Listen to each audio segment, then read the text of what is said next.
Buddhāvataṃsaka, the Flower Ornament Sutra, Book 9, Awakening by Light.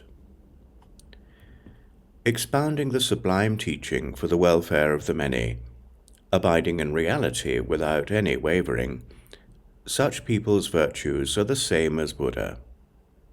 The cycles of wondrous teaching turned by the Buddhas are all aspects of enlightenment. If one, having heard, can realize the nature of things, such a person will always see Buddha. If one does not see the 10-powered as empty, phantom-like, though one sees not as though blind. Discriminating and grasping forms, one does not see Buddha. Having finally divorced attachment, then one can see. Sentient beings are variously different, according to their actions.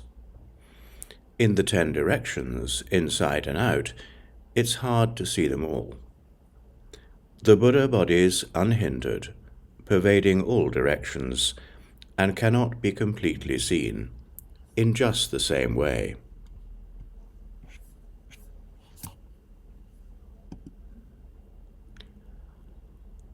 Book 10. An enlightening being asks for clarification.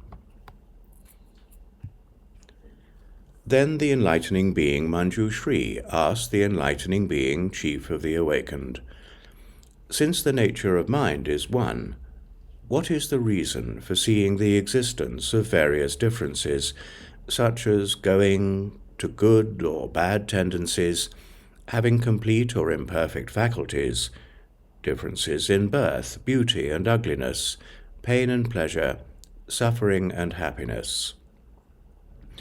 Why is it that activity doesn't know mind? Mind doesn't know activity. Reception doesn't know consequence. Consequence doesn't know reception. Mind doesn't know reception. Reception doesn't know mind. Cause doesn't know condition. Condition doesn't know cause. Knowledge doesn't know object. Object doesn't know knowledge. Chief of the awakened answered in verse, saying, Benevolent one, you ask the meaning of this to awaken all the ignorant. I will answer according to the essence. Listen clearly, benevolent one.